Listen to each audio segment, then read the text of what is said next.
ส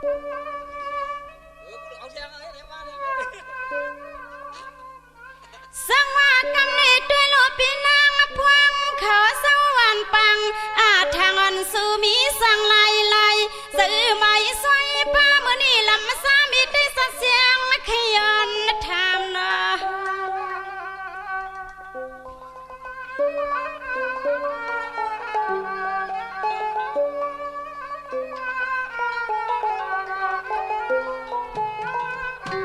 ปิวอีด้วยลูมังพาโลโลโตโกปิวที่ปิงสังในยนอขยินขอคินเลี้ยงกะไก่ใส่น้ำความ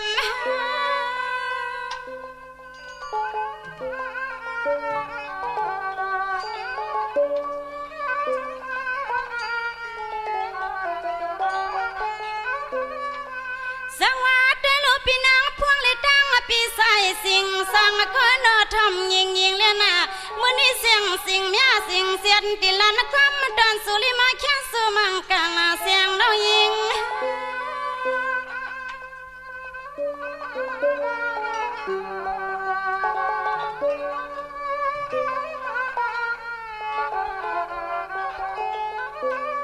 อ๋อ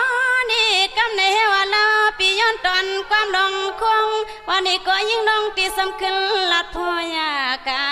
เสร็จสาวันปุริมีปีสองสังตังติลิกุตวงมาขนา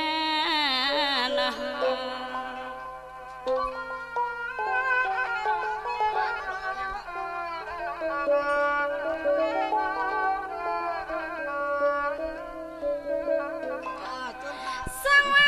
กำในยินนะซ้ำก็นอนนั่งความดองคงกันหน้าสมามเลยหันหน้าในก็นั่งคาเขาลิพวยลัดหน้าออกกว่า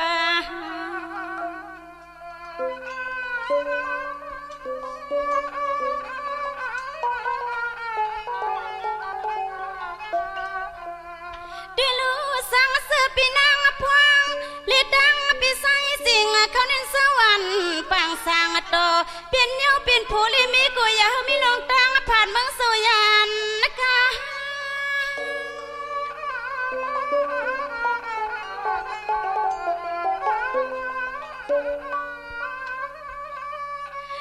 สวัสดีเลยเมื่อนั่งตอนตาป้าพายเฮามีแต่เสียงที่สอนให้มีข้อความอ่อนเทียมยืนสว่างตอนตังขนางสุดดองเทียมยังใครที่ในอันปีเฮาขาส่องก็ในกูสึงเฮอปิ้งเสสึงเฮอปิ้งเส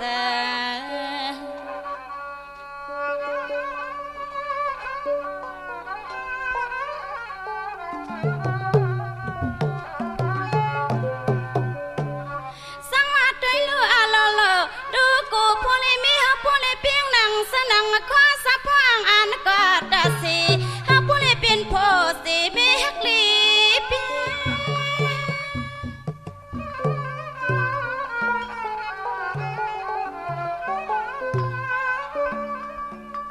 สังวาดด้วยลูมือนังข้านั่งมังกาลาปันขอความสัตย์เสียงลองควงนัวกำในคาดีแค่วังดอนตั้งปีหัวขามาแค่ซื้อปันเมียงใครที่ในที่ซ้ำออกขอความนิยบย้อนขึ้นกาซ้ำกว่าหันจะสีกำขาในกำในแข่งยินเสียงความหยบย้อนในปาตังกาอันวันนั้นในไปหงมองโดยสีกำขาวงินนาเธอมามัดสามาเมื่อยามเลยมาทับกันลาบยามล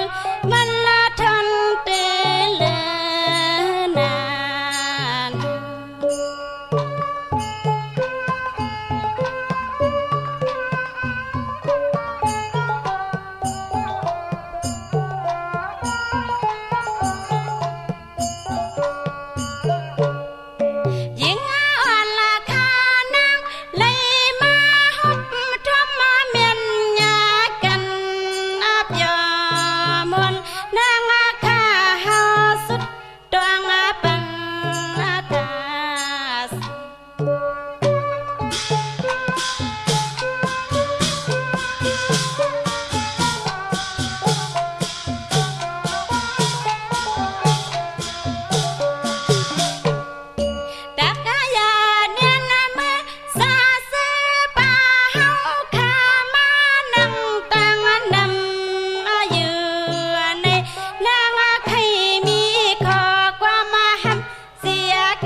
มก็นอกวางก่อนค่ะซื้อปลาห่อค่ะซื้อยาห่อค่ะนั่งอยู่ที่ดังหนาไปด้วย